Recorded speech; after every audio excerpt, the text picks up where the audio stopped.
Okay, Roland, thank you so much. We're so honored to be part of the Roland Martin Unfiltered Network. Let's get into it. It's Truth Talks. Let's go.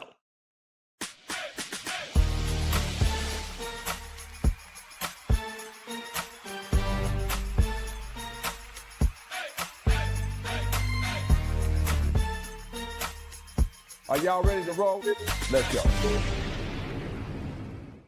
Welcome to Truth Talks. We're here on our new home with Roland Martin because we needed a bigger, blacker platform, but it's still the same opinionated, unapologetic, keeping it real, highly black truth-telling on Truth Talks. We are old like me and young like them. We are left and right. We're a little bit of everyone. So I hope you all will see a little of yourselves in the show. And if you don't, get in the comments and yell at us and tell us what we're doing wrong. Please give a warm welcome to the returning superstar, Dr. Cheyenne Bryant. How are you? What's going on, True Talks family? Y'all, it's your favorite doc. I can't wait to get into these topics tonight. I have a strong, unapologetic opinion, Torey, and I don't give a damn if you disagree with me. I'm going to keep it rocking. I know that's true. Please give a warm welcome to our new co-host, Dr. Sarah Fontenot. What's up? Super excited to be here. And just like Dr. B, it's coming with accountability, and we going to fight for our truth. So let's go, Truth Talks. And the smartest young brother I know, Dimitri Wiley. What's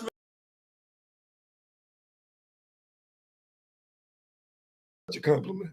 You know me, I'm Torey. I've been in the game since Dimitri was a baby. We're not going to hold that against him. Let's get into it. Story number one.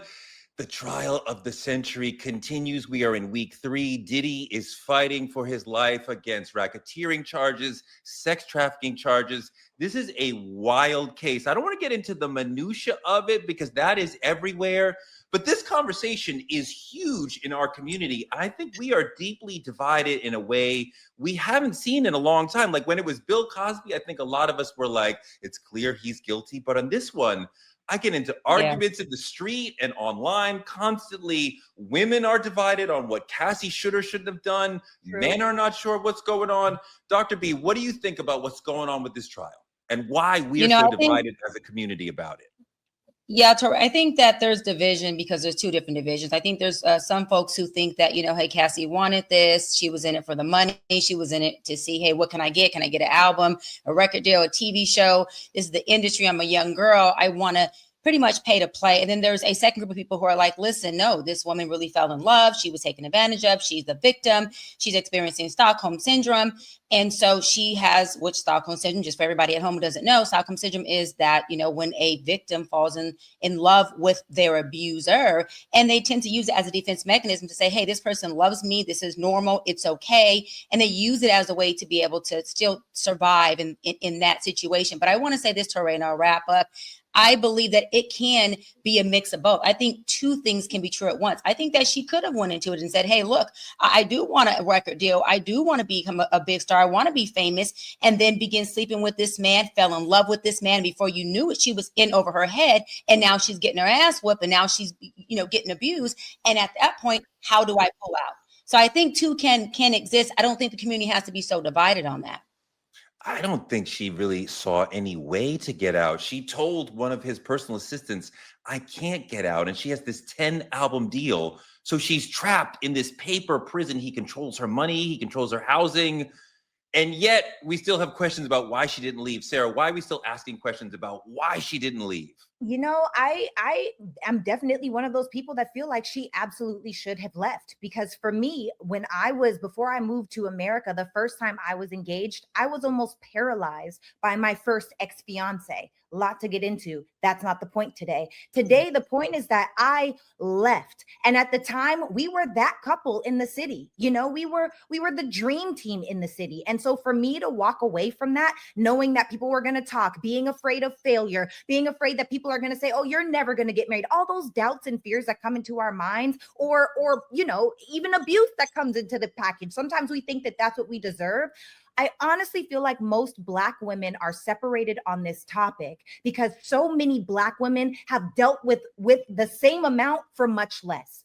Because the truth of it is, when she walked into this relationship, she was enamored with, she may have loved him, but she was enamored with his success, with his status, with his money, with his network, with his opportunities. And she stuck in long enough where he was able to take that full control. She didn't want to walk away until she did. And by that time, it got a little bit crazy. It got a little bit real. It's no doubt that Diddy is a predator. However, I really think she had a choice to leave way before it got crazy. At some point on this journey of this show, I do want to hear more about your story. I want to stay focused on Diddy right now, but like your deep, real, personal story that a lot of women have been through can be valuable for others. So I do want to hear that, even though right now we're going to stay on the idea of Diddy. Yeah. But just this one. I want to rebuttal really quick, Torey, when you get a chance.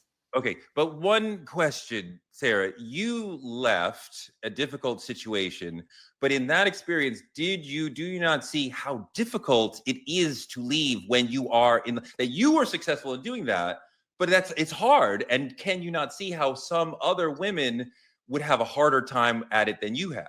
Of course it's hard, but anything great is hard. And I feel like it's such a cop-out. To be honest, I'm just going to keep it real. I know people, like, there are real traumas that happen. There are real psychological traumas that are so deeply embedded inside of who we are that sometimes we move and operate from that space. But the truth is, we're choosing to believe that that's true. There are helplines that you can go to. There are websites, or there are places that you can go to. There are ways to actually get help if you're not the person that comes from a family that's going to support you, from a group of friends that's going to support you. There are ways to get out of it, but the truth is, you have to get out of your own way and tell yourself that you are worth it enough, love yourself enough, you're worthy enough to get out of that space.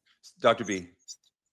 You know, Sarah, first of all, sorry that happened to you. That is horrible. Seriously, sorry. And kudos to you for getting the hell up out of there, right? However, I have to say that leaving is deeper psychologically than just calling a resource line, just calling a hotline. Some women don't have a place to go. For some women, pain, trauma, abuse, being preyed on has been all they know when it comes to love, when it comes to a man, and that has become their norm. And so to say that a woman who can't leave is a cop-out, I feel is some bullshit. And I think it's very insensitive to say that about other women. You were able to get out, proud of you, but there's a lot of women who have nowhere to go. Cassie was living with her mother. Cassie, her kids, and her husband are still residing with her mother, which means she had no resources. Torey just said that Diddy had full control over her money, full control over everything she was doing. This man was leaving knives at this woman's door, blowing up people's cars. And so for her, it may have been, look, if I leave, I will lose my life. Maybe me staying is getting my ass beat, but at least if I stay, I have a chance at living to at some point plan an exit strategy. So kudos to you, sis. Really love you for leaving, but not every woman has that opportunity to be able to exit an abusive relationship like that. For some women, it does mean their life and they don't have the resources. You know, that last point is so important, that when you are trying to leave a domestic violence situation, you are at your most vulnerable. That is the stage of the relationship where women are most often hurt or killed, when the abuser sees the person he's been abusing trying to leave him and he's losing his moment of power. He will most likely, so she suffers knowing like that could be the, Dimitri, you haven't gotten in yet. What are you thinking about all this? Let me in. You know, I think the idea of it, this topic alone, speaking on the divide, is very touching to me, because I've experienced domestic abuse through family members. I've seen it. I've witnessed it firsthand.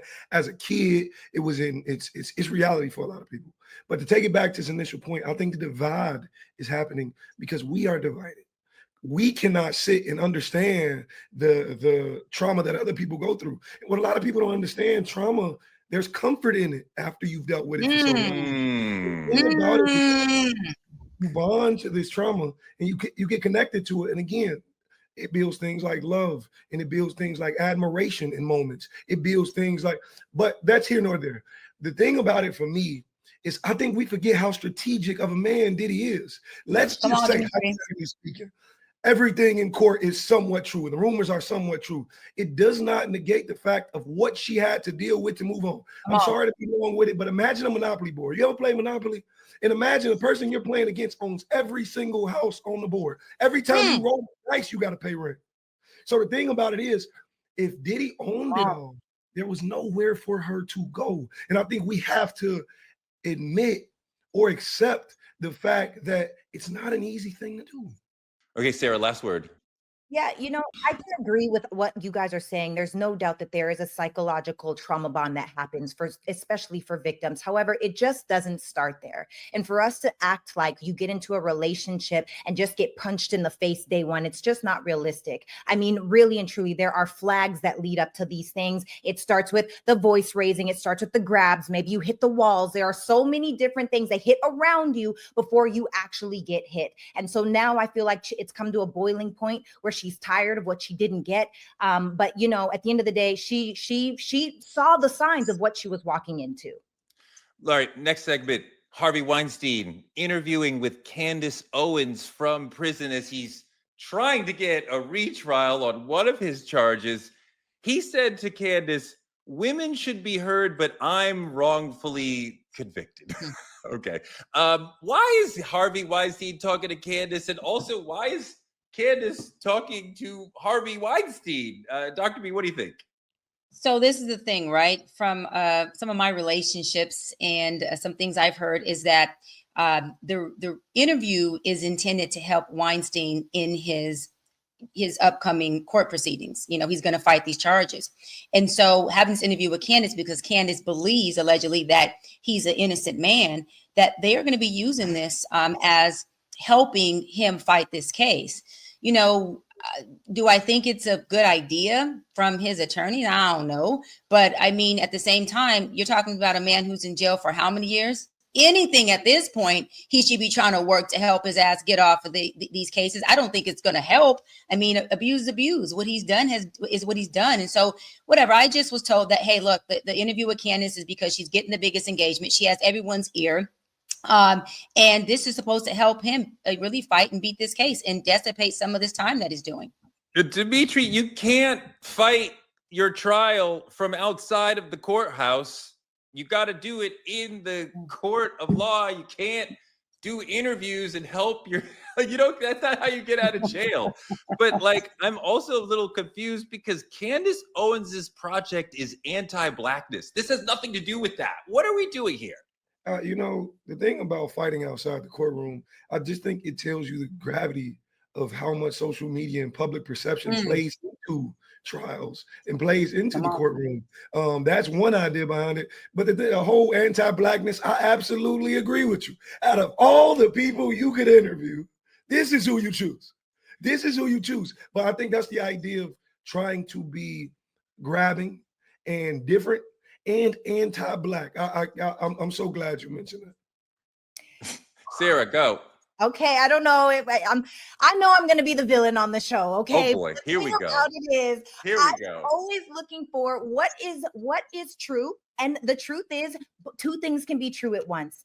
When I actually saw pieces of this interview that she was interviewing after the Weinstein interview, she was talking about facts, and she was saying how there were women inside of this case. Where were the women that were actually molested or touched or not molested, sexually assaulted? Where were they inside of the courtroom? They weren't there.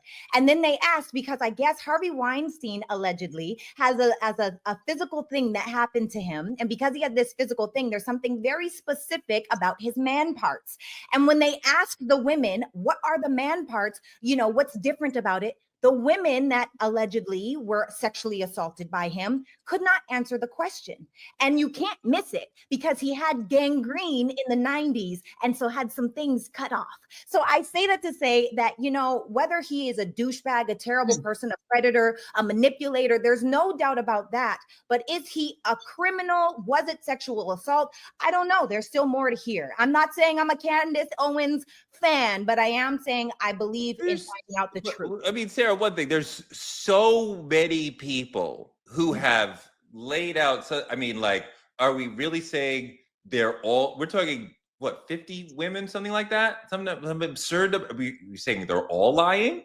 I don't think everyone is lying. I just think there are some people that might be lying, and there are some people that might be, playing victim to a situation that they may not have been in. Now that being said, Perhaps, but even if we have, I just have to say this because I know that man is a predator, and I know that he was, while he was married, he was sleeping with everything. Like anybody in the industry knows that. However, did it happen to all of those women? I don't know. Doc.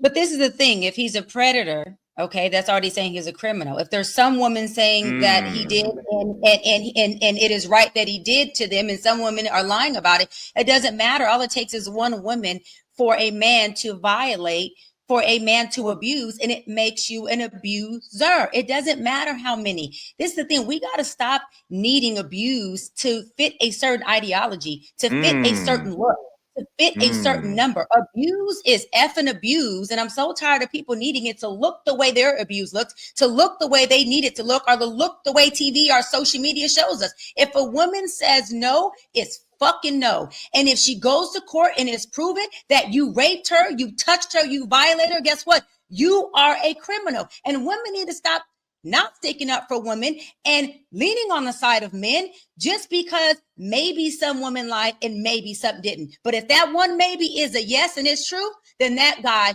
is a criminal, period. That is There's a no fantastic argument to point. it. And it leads into our next segment about Torey Lanez, who is another person who's in prison. And a lot of people are talking about why he shouldn't be there. We have a little audio from Torey because there's a lot of noise. People try to say maybe he should get out. We got a Congresswoman, Anna Paulina Luna, who's fighting for him, saying, hey, there's evidence. There's a new witness who say he heard somebody else say that she actually was the shooter. We're a lot of court of public opinion testifying, nothing happening in the courtroom yet. Let's listen to Torey, though. He manipulated my DNA results and lied to the world, the media, and most importantly, my jury by stating my DNA on the gun was inconclusive. That was an absolute lie. Not only did our expert find my DNA 100% excluded and non-existent on the gun, but what's worse was the invalid and illegal tactics the prosecution chose to attain the results used to convict me. District Attorneys Kathy Tarr and Alex Bott lied to my jury with false, incorrect, and incomplete DNA results, violating my due process and my 14th Amendment rights. You could go through the jailhouse and every single cell, the guy would tell you all the things that were wrong in his trial. But what do you think about this situation? The whole jail innocent. Everybody innocent. No, in all actuality, here's the thing. This is my idea on it. The idea that you're saying all of this now tells a lie. The fact that it took you to get stabbed 14 times. As a black man, if I'm a rapper, I'm not obliging by public perception. And what I mean by that is the whole notion snitches get stitches or it's wrong. You know what else? You know what else snitches do? Snitches at home laying in their comfortable ass bed with them kids. But no, you sit in a goddamn jail cell because you ain't want to testify, keeping evidence that you knew could have kept you out of prison or a fight or an argument. When it's my time in the courtroom, I'm throwing everything. I'm throwing it all. Of course, I appreciate that. And I want to do a whole segment on snitching because it's an incredibly important concept in our culture. I don't know that Torey could have gotten on the stand and gotten himself off. Like, I don't know that. I don't think he's in prison because he refused to snitch on himself. I think I mean, can we accept the notion that he may actually have done this thing? Sarah, what do you think? I'm with Dimitri on this one. I feel like I'm telling. First of all, yeah. If I know that I'm innocent, I'm absolutely telling everything. And a lot of people will say that he wanted to protect a black woman and he wanted to take the rap for a black woman. And that is so admirable that he did that. And also he went to jail and got stabbed 14 times. Okay. So all I'm saying is that why shouldn't he snitch? Why do we have this culture? And if we knew that he was innocent, why is it that it took this in order for him to start talking about it? I don't understand that. Why did he take a stand? Dr. B, the notion that he's probably innocent or might be innocent is a funny one to me because we did a whole trial. We brought in all the evidence. Everybody in the country who was able to help Torey, was invited to come and talk and give their testimony. And yet now we have even a U.S. Congresswoman who is fighting for Torey. I'm not even sure why she's in the conversation at all. Yeah, Torey, that was going to be my thing is how do we get a politician involved in a case that had nothing to do with politics? I do want to say this, though, because I'm very sensitive to people's livelihood. OK, criminal or not, I do want to just kind of put condolences out there. Not that he passed away, but give out some type of heartfelt prayer to Torey Lanez because he almost lost his life in jail. So it's important to say, listen, you know, prayers to the family, prayers for his healing. However, to everyone's point, right is right, wrong is wrong. You don't go to court and take on time, put your life at risk if you know that you did not do the crime. Right. Time is for people who do the crime. And so I also agree with you, though, Torey. Do I think that if Torey would have stood up in court and said, hey, look, I didn't do it, here's the evidence, you know, she pulled the trigger, that it would have got him off? Absolutely not. I think that there was a no-win situation for this man. Now, we all don't know. I know one thing. They found 4 different evidence of 4 different fingerprints supposedly on the gun. So we don't know who did it at this point. But what I do know is if he didn't do it and Megan is running this story all the way out, that is a big problem. And I believe there should be some consequences on Megan if she is telling a lie under oath about someone who did not commit a crime. I think that the overall cultural lack of trust for Meg in this situation is tied to misogyny. And I'm not saying you're being misogynist, Dr. B. A lot of people are having the same questions you're having, but I think for some people, there's a difficulty of like believing the Black woman. She said she was shot. I believe her. Meg is not that. I believe she was shot, Torey. We don't know. Listen, I believe she was shot based on court proceedings. They're saying Torey did it. Now they're saying there's 4 different DNA that's on this gun. So technically, we who don't know these people personally and weren't there at on the time of the crime have to be able to depend on justice to do what justice is supposed to do. Tell us who did this crime. But what I am saying is, if Megan was shot, Torey needs to do his time. If this story is falsified, then I believe there should be some consequence for Megan. People should not be able to go around and lying about crime, putting someone in prison, risking their life, and then just say, well, you know what? I just rode with it because I was upset. There has to be consequences on both sides. Dimitri.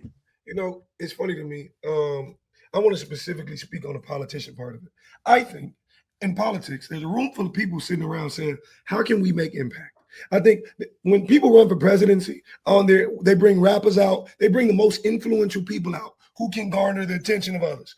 I think it was a room full of people who said, hey, you heard about this fingerprints thing with Torey Lanez? Maybe we could jump on that. Maybe that'll look good for us. Maybe we can find us a good little fingerprint in their culture. Let's jump on that. And I think that's exactly what's happening. But I think it may be a little too late because right after trial, it's entirely too late. No, that's a fantastic point. That clearly the politician sees some value for her. No politician will ever do anything that is not meant to benefit them, either with votes or with campaign finance cash. So it'd be like, we're always going to see that. Hold on. I want to move on to one of the big topics that we want to deal with today, because social media is such an important part of our community, of our culture.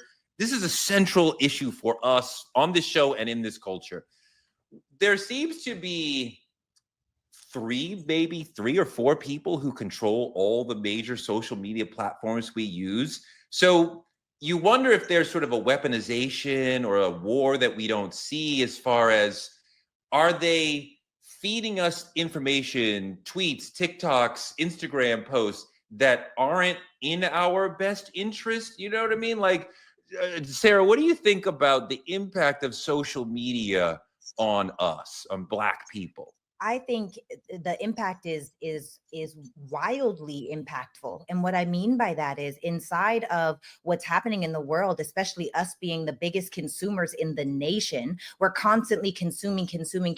And what comes with that is we also have this flashy thing because we want to show our success, even if we don't have it. And so I think that social media, where we're going to places like the Shade Room or World Star for our news, the Shade Room has 45.7 million followers on Instagram, and people are going to this place for their daily news. People are looking at the rappers, the athletes, to say, I want these cars, I want this jewelry, I want the money. And so what happens is we start doing this keeping up with the Joneses thing, but we couldn't. First of all, the Joneses ain't checking for you. But second of all, when you do that, we're spending more money than we have. And I think that it keeps us in a consumerist mindset. It keeps us broke, and it keeps us in a space where we don't have an economy because we're always busy spending instead of investing. Dimitri, I know that we are dealing with a small number of people controlling the information that's flowing through social media, Black social media. What I experience on Twitter and on TikTok is a Black community that is vibrant, that is interesting, that is nourishing, that makes me feel at home. I have had so much fun back when Twitter was a thing that I felt like I could do before the Elon days. I loved Black Twitter. I love my Black TikTok community. I get community and culture and a virtual barbecue from these things. Do you not get that from Black social media? I do at times. And then I get an abundance of violence. I get an abundance of poverty. I get an abundance of a terrible representation of what the Black experience actually is. And the thing about it is, I think what a lot of people, how dangerous this is, if I had to explain it. If I'm on stage and there's a crowd of, I don't know how many people, put how many you want. The moment whoever controls the sound unplugs my mic, I ain't said shit. Mm-hmm. You are in direct correlation with how my message is perceived. I could have said, I have a dream speech about Martin Luther King, but now you can sit and tell them I said how powerful Black media is. Let's say when a new movie comes out, shout out to everything Ryan Coogler did with Sinners and everything. The moment Black culture jumps onto something, it elevates. Yes. Look at what happened with Ryan Coogler and everything they got going on. I think the thing about it is there's just a perception of Black culture that's actually missing, coming from these three people who control the narrative. And that's the problem. I saw a lot of Sean King's videos on Instagram and Twitter. That was a huge thing for a while, Dr. B, because putting aside the specific conversation about him, whether or not he's Black, all that, he would show like the hardcore Black people getting traumatized, victimized by police, or like all the time. And it was hard for me to watch. And it was liberating when even like hardcore Black Lives Matter people were like, I stopped following him because I can't pay attention to right? Social media is giving us every shooting, every beating, every lynching. And it's hard when you pay attention to every news story where a Black body is destroyed. That is very, very difficult. You know what, Torey? Love that you said that, because I call it social media Black on Black crime. And let me tell you why. Because it is the war that we don't see. Because to your point and Dimitri's point, there is a narrative that social media is creating, but it's also the narrative that we as Black people are on there creating and perpetrating. And that happens to be the narrative of a lot of crime. It happens to be the narrative of this whole, pimps and hoes, this narrative of this player, this narrative of, broken families and broken homes and baby mamas and baby daddies. There's not the positive representation that's needed on there. And what it's doing is it's silencing our positive, good Black voice, and it's teeing up the negative Black voice, which is dangerous for people who don't know how to differentiate the difference. For the people who are scrolling about 90% of their day, they're not reading books, they're not looking at YouTube videos, they're not listening to anything that is educational or that can teach them the different identities that they can identify with, that can actually be an attribute to themselves, to their family, and generational wealth. And the issue with it is we have parents who have kids who are the main social media black on black criminals, and they're teaching their kids this, and that's called learned behavior. That's how we create generational pathologies and dysfunctional norms that do not serve us, that turn into systemic racism within each and every one of us. I know. Yes. Yeah. Yes. But also, I have felt so educated by my black brothers and sisters, especially on TikTok, where some of the other ones, you know, you communicate, Twitter, you communicate so short, right? Like 140, you can't get a full idea out. But like in a 2 or 3 minute video, you can educate me on what's going on with black farmers in Nebraska, or the real story in South Africa, or, you know, you don't understand the way the police statistics are manipulated. And I'm like, I am constantly learning and looking at these little TED Talks where I'm like, oh my God, I'm getting so much education. And this is part of why, Dimitri, why they want to shut down TikTok, partly because of the information flow. A lot of people keep saying it's really that we are talking about Palestine with such freedom that scares a lot of the people in power. So, and we've seen social media used in this way with the Arab Spring and other to be part of the revolution. I think that if we are actually going to have some sort of revolution in this country, social media is going to have to be part of it.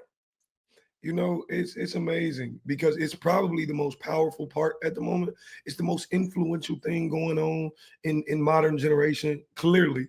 But the thing about it is, I think it's a difference when we look at platform per account, per what lives in these social media. So if you go into, I think the thing about it is these three people control the algorithms.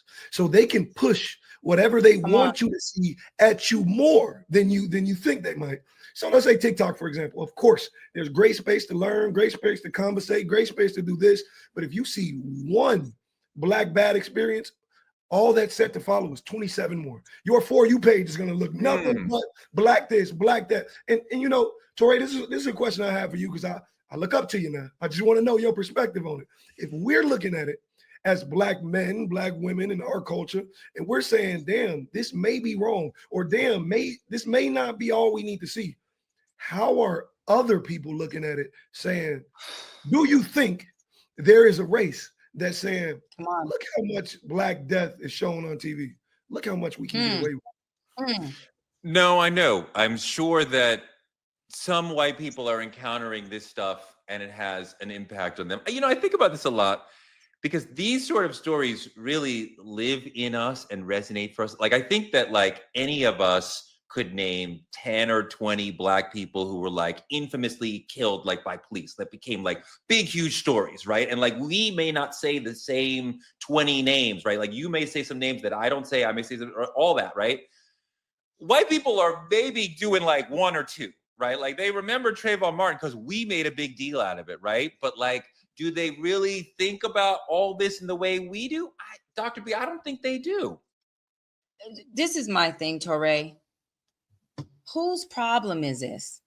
Who's creating this narrative? Who is somebody putting, because I always hear you say white people are our biggest problem. White people have caused a lot of problems and they are the nucleus to many of our problems. But in 2025, Torey, the last I checked, my hands are free, brother.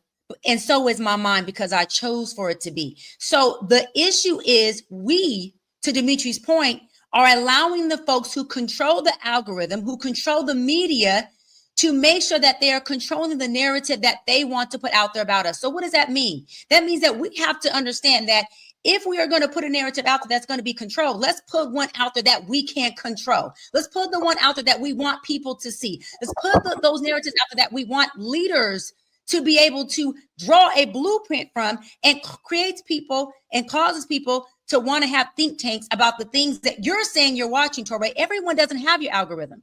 Love your algorithm. True. I wish all of us had your algorithm, but everyone's not watching videos on education, on Black representation. So you got other folks that are doing it. I stand on the fact that we are in our own way. And until we take back our problem being outside of us, our power will stay outside of us. We have to be the ones that create things differently for us. Dimitri. You know, the thing about it is for me, as I sit here and I ponder on this, I said to myself, who is it? Like, who's the problem? And for me, I'm gonna give you just one off top. Everything WorldStar does, I disagree with. Let me tell you why.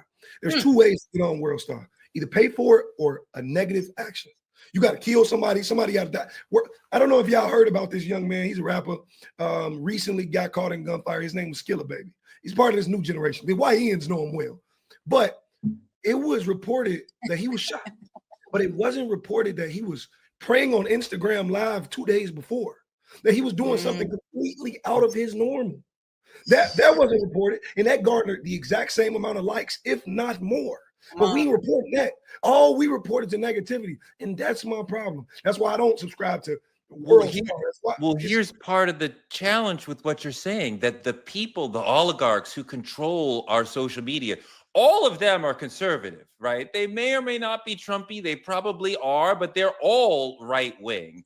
And they quite often are shaping the algorithm so that conservative voices are privileged, right? And progressive voices are pushed down. This is part of why the whole sort of TikTok, the whole Twitter thing died for me, because Elon came in and made it very froggy, very conservative. And I'm like, I can't deal with this anymore. Sarah, as a conservative, I think even you would understand that America is better if we have balanced voices, right? A balanced menu of voices, both conservative and progressive, and not just conservatives pushing their voices and pushing down the progressive voices. I definitely agree. And I think the biggest challenge for us is the fact that so many of our people can be bought.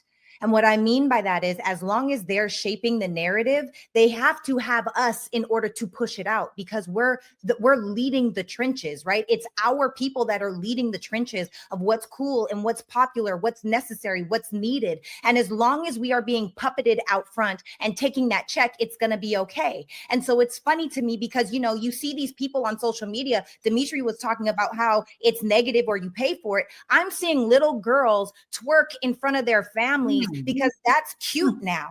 And that's not cute. Why are little girls doing grown woman things? Because they think that that's what's popular, because it's these artists that are put out here that are showing you that it's okay for you to wear booty shorts and have your butt cheeks out in the grocery store. I am shopping for food. I do not want to see your naked body. And that is the problem with this day and age, that a lot of people have gotten to a place where we are so desensitized. We are so desensitized that everything has become okay. Now and overly sexualized. Now you see the reason why I don't go to the grocery store in Canada. But I want to show you a video based on what you just said. This is Harvey, Connecticut. This is Harvey. Me either. This is, go ahead, help the wig up. Do that shit for real. No, I mean take the wig up. Take the wig. Let that bitch out. Yes. Look at him. Look at him.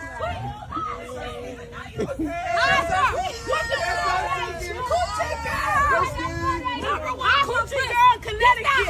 All the other bitches is land and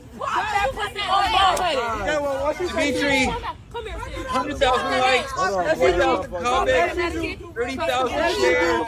I got you. I know what Pride. She's so happy being herself. She's so comfortable in her body. What do you think? It's not comfortable. That's not what it is. That's not what I'm looking at. That's not what I see. I see the power of influence. I see the power of 30,000 shares, the power of 4,000 likes. I see the power of whatever the statistics is. I see influence. The thing about it is, if this was some regular young woman who snatched that wig off in public, it'd be a fight. But you let Suki good. But that was her friend. That was her friend did it. She don't even know that lady. She don't even know that lady. The thing about it is, for me personally, it's disturbing. It is terrible. And the thing about it is, a lot of young women. You found that terrible and disturbing? Absolutely. Man, listen. First 100,000 likes, 30,000 shares. That's disturbing. It's not a fun night for the sisters out in the parking lot. Hold on, Sarah. I know Sarah's disturbed. So let you blow your gasket and flabber your gasket. Go ahead. Oh, my flabber is gasted. Okay, I'm so upset by this. I don't get a lot of outrage. Okay, but why is this okay? Why is this something where a young woman thinks that this is okay? Well, you know what? I heard a statistic that in this day and age, because we are pushing this hookup culture, this over sexualization, this over desensitization, because we are pushing these things. Did you guys know that it has been said that women from the ages of 18 to 23 have slept with more men than women that are over the age of 53? We don't understand how images like this are creating a dynamic. So now we are stepping completely outside of ourselves. That doesn't show me confidence. That's not a woman that loves her body. That is a woman that is desperate for attention. That is a woman that wants to be accepted so bad instead of accepting herself, which goes back to the beginning of this. We need to have more self-love.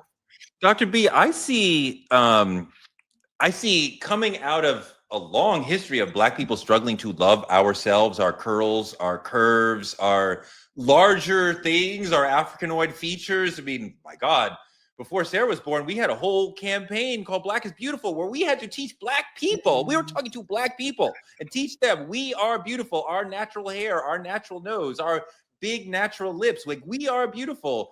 And this sister is enjoying herself. She is comfortable in her body. She is clearly like happy and having fun, and like she loves herself. And like Lizzo would be like, salute to you, sister. You're getting the message. What do you think?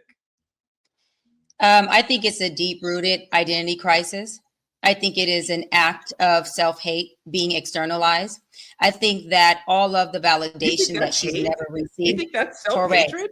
Correct. All of the validation that this beautiful young woman has never received from daddy issues, mommy issues, and whatever else she's experienced from trauma is externalizing so that she gains that. She is working from a deficit and doesn't know her worth.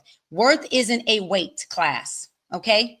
Worth isn't a gender. Worth isn't an age. Worth is something internal that you have because you got it at a young age or you don't. And when you grow up and don't have it, you've experienced what is called an identity crisis. Majority of people within our community, Black men and women, especially women who are doing this, are experiencing that.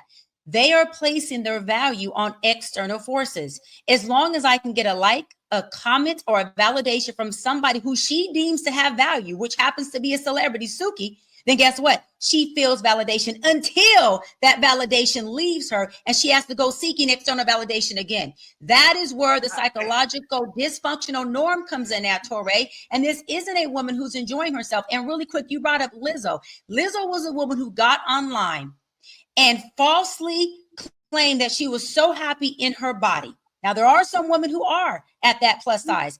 Lizzo now has lost all this weight. She's still beautiful as she was when she was big and has shared that she was depressed and unhappy in that size. That means that she sold us a false narrative. So women that look like her can say, you know what?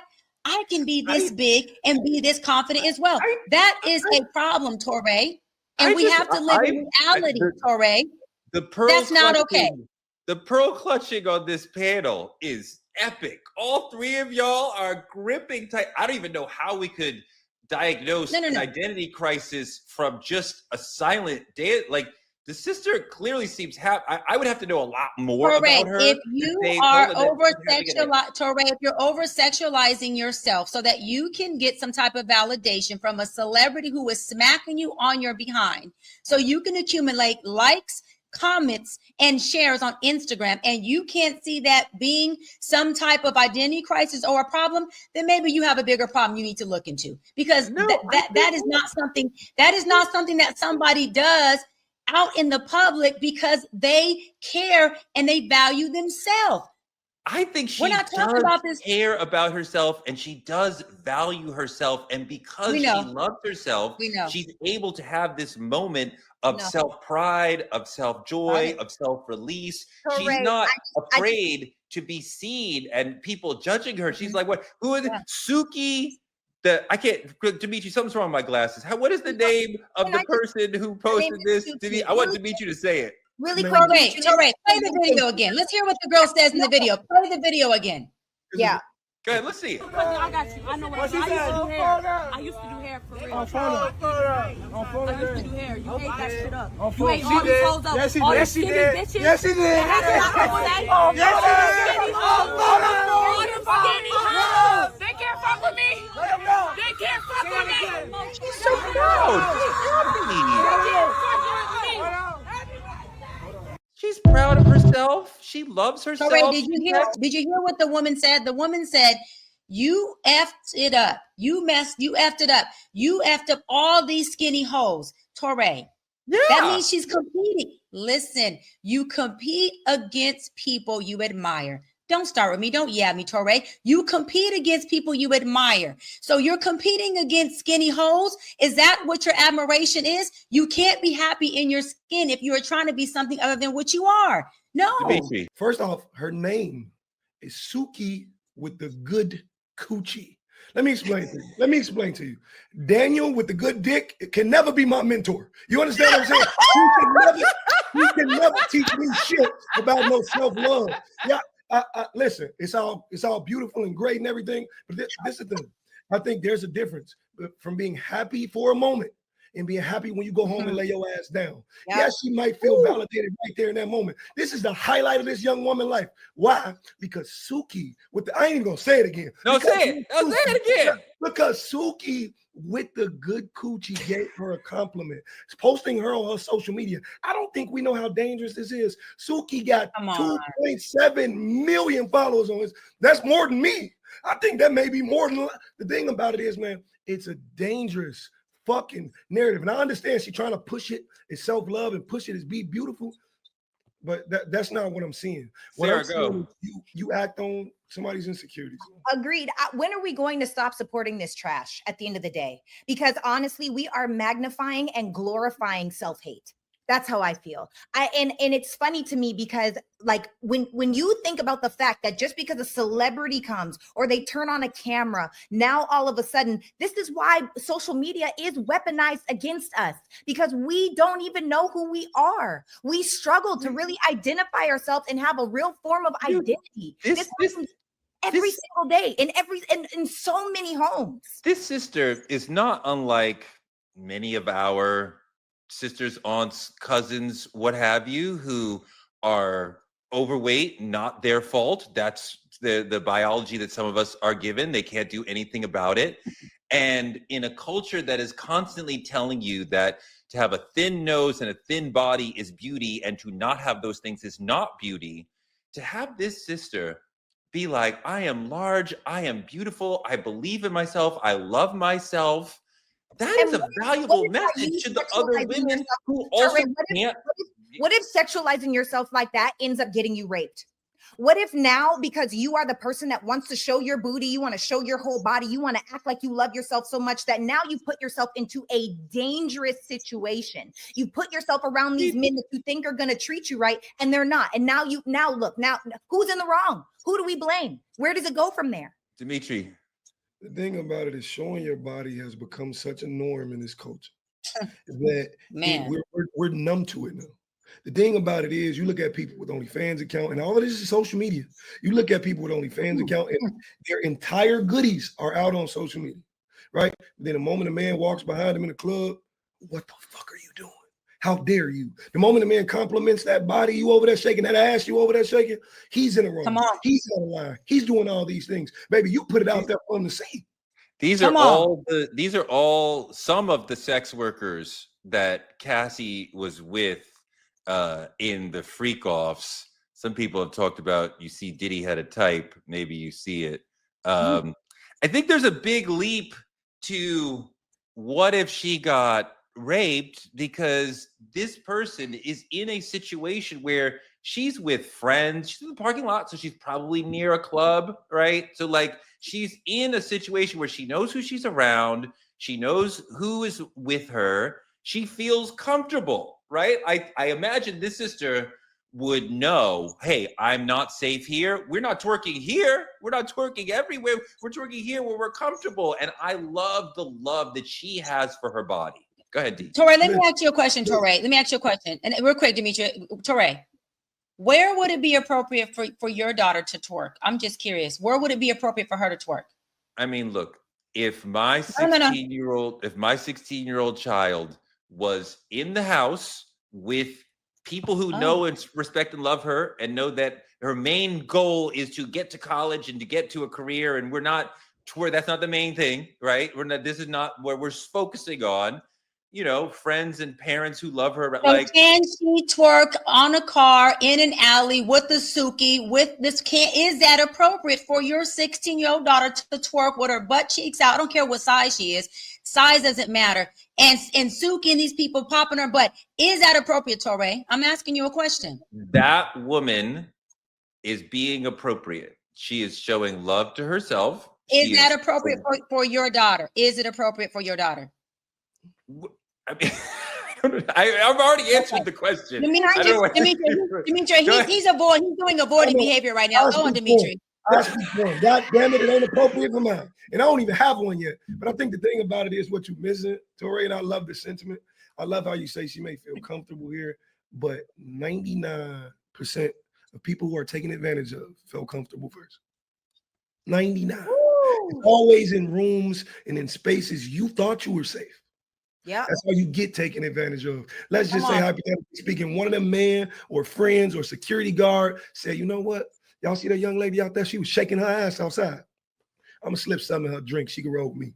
And all I'm saying is, the thing about it is these days, money moves everybody. So them same friends, the same guy you hear in the background gangbanging on phone them this, on phone them that same dude you hear in the background, you don't know what he's willing to do. The moment something becomes comfortable to him. And that's all I'm saying. That's all I'm saying. I gotta say, bring shame back. I think that's the problem. We have gotten soft as a generation where we allow anything.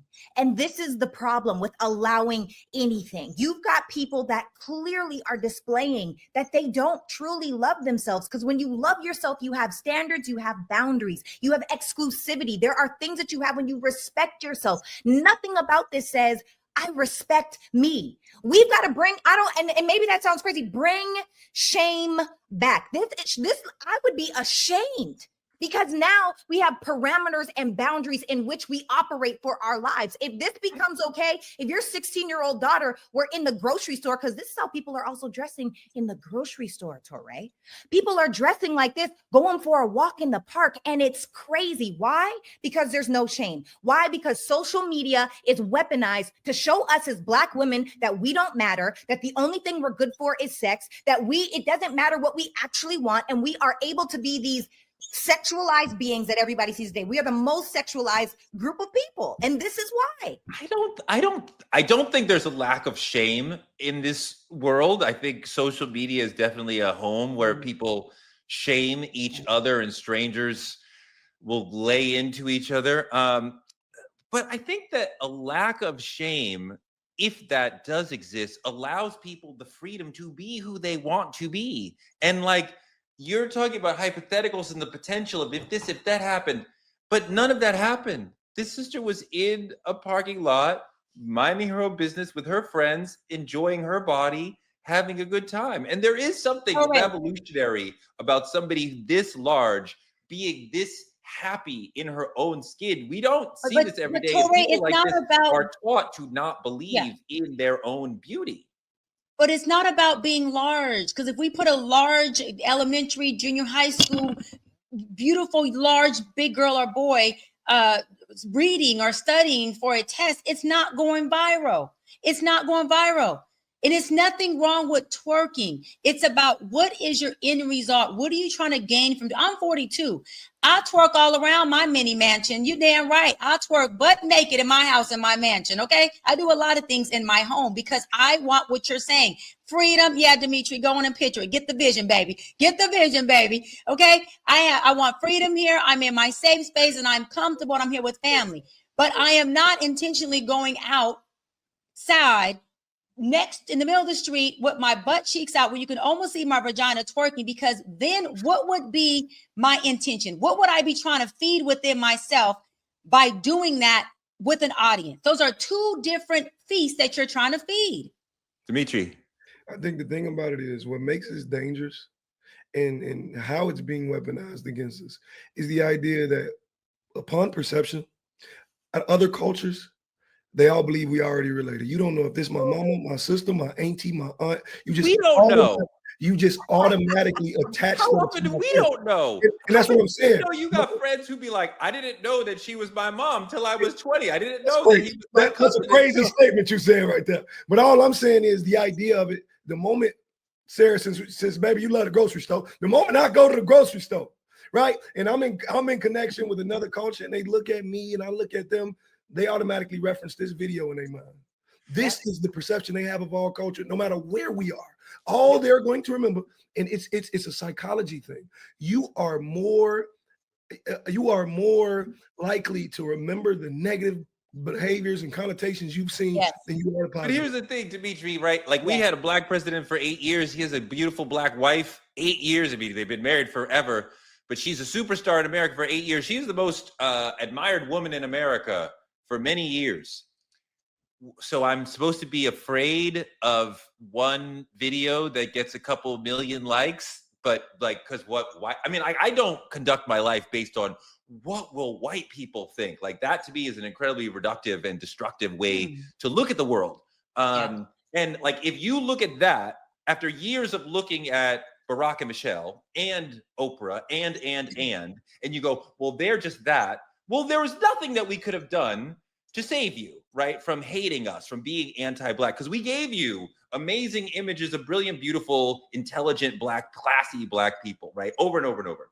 But this goes back to the censorship of progressive voices is still an incredibly important and dangerous thing, which leads to an entire political calculus, a political mindset where we don't even understand the full issue because we're only getting one side of the story, because we're only having one side, because progressive voices are being silenced by the Elon Musks and the Mark Zuckerbergs of the world, right, Dimitri? Yeah, you're absolutely right.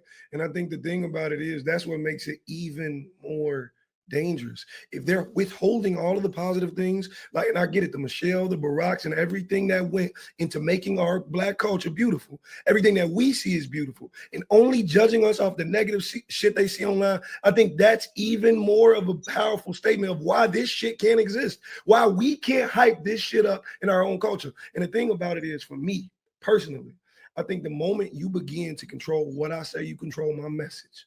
And I will not have my message deterred, but it's different for a lot of people.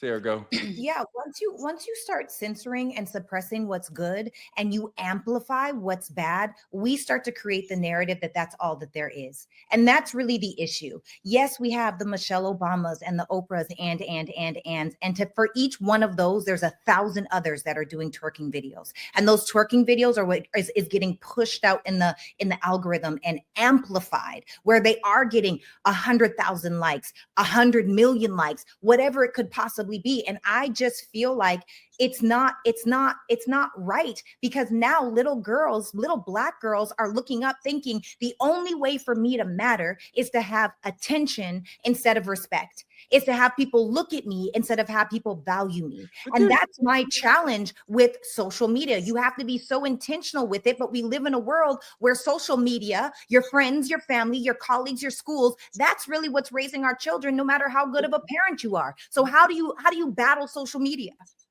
I mean, I understand that Facebook, as one example, 65% fewer progressive messages, right? Like Twitter's probably far beyond that. There's so many beautiful, amazing, just black women in this country that black girls are able to look up to. I sort of reject the notion of like this video or one music video will ruin the girls when we have Michelle Obama to look up to, and Oprah, and Serena Williams. All right. You keep mentioning Michelle Obama. Michelle Obama has a podcast, which I was so geeked. I was geeked, right? That she has this podcast, something that a high intellectual, high functioning woman like myself could watch, to your point. I watch it. I love it. She's dropping gem after gem after gem. And guess what? she's not getting rating after rating after rating, nor is she getting comment after comment after comment, nor is she getting share after share after share. So what I'm saying is Oprah as well went and started her own network. And you know the shows that got the lowest rating? You know the shows she put on there when the network first started were all the positive, inspirational, educational shows. And guess what? She almost lost her damn network with those shows. As soon as Tyler Perry came out, which I love my TP, and started putting on more of the risque, more of the Black dramas, more of the Black somewhat like social media type stuff, guess what? OWN now has a network. So contrary to the point you're trying to make, folks are not looking to the Oprahs and the Obamas from the masses. Maybe you are, maybe I am, maybe Sarah, maybe Dimitri, because that is where our optics choose to see. That is what we choose to fill our space up with. But the majority of our masses who need leadership, who need guidance, who need to see something positive, they ain't looking at Michelle Obama's podcast. They're not reading Michelle Obama's book. Okay, Torey, your little limited circle might do that, but we have to look at the representation of everyone who represents being Black, and we have to account for that. I went to Michelle Obama book event at the Barclays Center. It was sold out, and this is a national tour. This is like a 21st biggest podcast in America. So it'd be like, she's doing huge numbers, not as huge as you would like. And I think I think more of a problem in the podcasting industry rather than. Torey, she's not even in the top 100 podcasts. She's not in the top 100 podcasts. She is. She's 21st among podcasts. But here's the thing. That Michelle Obama, put that up. Oprah, and Serena, right? And there's many amazing Black women who are super popular and super famous and are on television all the time. And there's so many amazing people for them to look up to, right? For the kids to look up to. I don't think the kids are lost because one twerking video of a sister enjoying herself and having fun. I hear you, Torey. One thing that I will say is I think that it's important for us to continue to create and innovate different ways. And shout out to my friend Isaac Hayes. He is the founder and creator of Fanbase.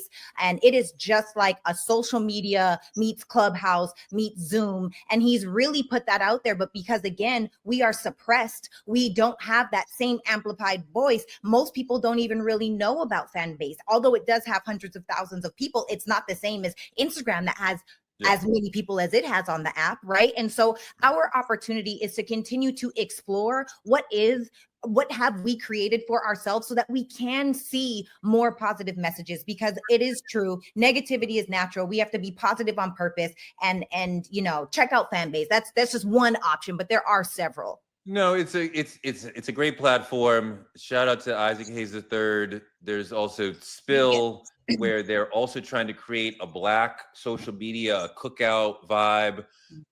Dimitri, coming to the end, do you think we're lost by the imagery that's coming at us from the Michelle Obamas to what's her name? The video who made this video, who posted this video? What's her name? Suki. I can't. My grandma ain't gonna let me do it. Her name is Suki with the good coochie. Sorry, grandma. I'm sorry, grandma. I like to do that. Go ahead. Last thought, Dimitri. What you think about all this? I think the thing about it is you make a valid point. There is a lot of positive to look at, but positive does not negate the negative.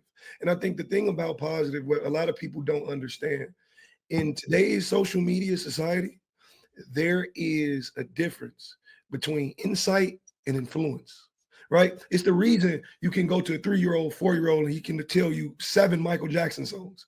That's influence. What it is these days we are losing influence. We might have insight in the moment. You might can sell out an arena. You might can do some tours, but what people are going to take away from it is changing. And I think we need to care about that a little more than we do. Dr. B. Let me say this. The top 3 Black podcasts in the world are Breakfast Club, number 1, Say Less. Drink Champs, number 2, Say Less. And $1 million worth of game, I'll even say less. All 3 of those have $100 million deals or more. Okay. Club Shay Shay is up there, but he's not the top 3. Why am I saying that? Because that means that those are the podcasts that we Black folks listen to the most. And again, Michelle Obama wasn't in that top 3, as I just stated. So we have to make sure that shows like Truth Talk is giving a representation for everyone Black, but we're also providing resources and guidance as to where the folks who are listening to these podcasts can go to other places like True Talks. And we have to make sure that we are creating a Black voice that represents the positive, but keeps it very real about the negative and the issues that we have to work on as Black people. We cannot create issues, hide our hands, and then say somebody else's problem. As long as we keep it out there, it's not in-house. And we can do more with things that are in-house than we can with things that are outside. And those are my final thoughts. No, I think that's really important. I think that's really valuable. And I think this has been an amazing conversation. You guys are crushing it. I love you guys. I love the energy. I love the intelligence. I love the passion. I love that we are bringing a variety of Black perspectives to the people. This is very encouraging and very exciting. Give yourselves a round of applause. You guys are awesome. Look, this is Truth Talks. This is what it is. We're going to argue. We're going to love each other. We're going to debate. We're going to fight. We're going to hug afterwards, maybe. Like, comment, and subscribe on our YouTube channel at TruthTalks-Live. You can always watch us here. Black Star Network, Roland Martin Unfiltered, at youtube.com, at Truth Talks-Live.